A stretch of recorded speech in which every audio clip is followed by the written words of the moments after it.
Hey dojo friends, I had some requests to bring in this old antique piece of furniture here. This is part of Koshirai, which is kind of the furniture around the sword. You have the blade of the sword, and then you have the Koshirai, the furniture around it, like the saya, the sky, etc. This is called a Kogatana.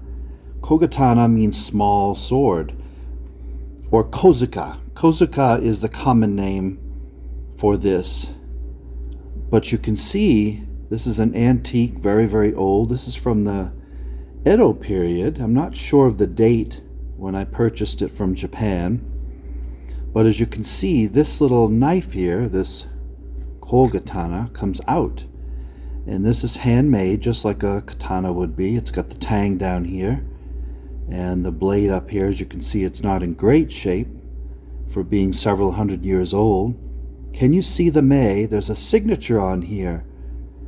Isn't that cool? And the gentleman from Japan said this was made by a swordsmith, a famous one in the Edo period, called Tashiro Genichi Kanemoto. So that's his signature there. Tashiro Genichi Kanemoto made this little blade. And then it goes inside the Kozuka. The Kozuka is what you see. This is the decorative handle that holds this. So this little blade goes in here, and it would be fastened, of course, and you can see it's a little utilitarian knife. Now the Kozuka is in the sword like this. This is a modern katana here, and you can see the Kozuka on this one, and the Kogatana is inside the saya. So can you see that hole there in the suba called the ana? That's why these holes are here. They're to get this knife out. So watch the knife come through the hole. See? So this is a Kogatana Kozuka combination here. This modern made, and it's quite beautifully done with inlay there. As you can see the difference. I'll put this down between the two. The modern and the antique. Isn't that beautiful? So this one again has a lot of history. That's what you're paying for. These aren't cheap. You're paying for the history of this little tiny little knife here. On the body's called the do, and this is a hand-carved kujaku. Kujaku is a peacock, and this one, as you can see, let me kind of see here how to put it. I think it would be this way for you, and you know all the feathers down here and the peacock. This is made of red copper inlay and gold, real gold mixed into the copper inlay. It's really hard to see, but underneath here, this is all hand stippled, hand chiseled out. It's called nanako, or nanako-ji, which means fish roe. You can't see it, I don't think, but there's tiny little indentations here underneath the relief. Someone had to hand carve all of this.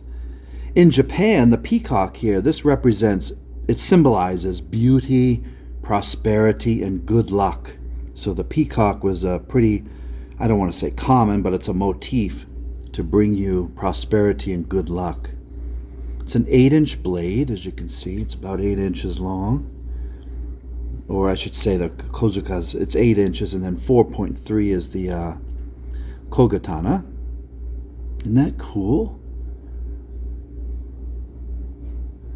So 9.3 centimeters and 1.4. Look at that. So this is an old knife. What were these used for? Well, you had the kogai on one side, and then you had the Kozuka on the other. These were probably used for cutting meat. Anything you could use a small knife for, picking your ears, who knows. It could be used as a shuriken. So you could see that the reason this hole was here is so you didn't have to take the sword out to get this little knife out. But you could see that you could take this out and throw it like a shuriken to distract the opponent and then finish them off with your katana here. But it just sits inside, goes through the hole, and sits like that. Can you see? But that one's pretty cool, but this one's much nicer with the peacock here. Let me show you again the details. See how close we can get. Look at all that just like the ridge here in gold, that takes a lot of work to do because this is high metal. You have to cut all of that out and get the peacock in there. Let me slow it down and show you. Hopefully it focuses on the artwork. This is a piece of art. You're paying for the piece of art. Blade's not really sharp much anymore. And of course with the signature, it raises the value more.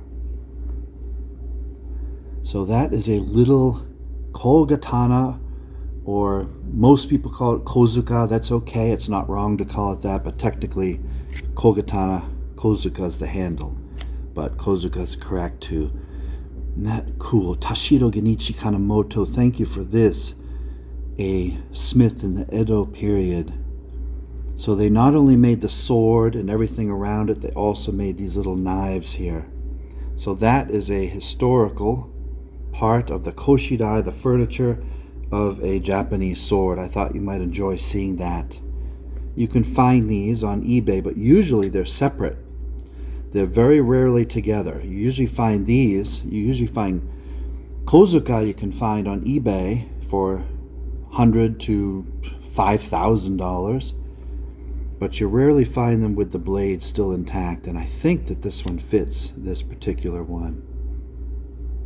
Alright, so I hope you enjoyed that. If you did, like and subscribe, and you'll get more free videos like this that just kind of go over these historical artifacts of the samurai. Thanks for watching, everybody. I hope you have a great day. I appreciate your time. Have a good one. Bye-bye.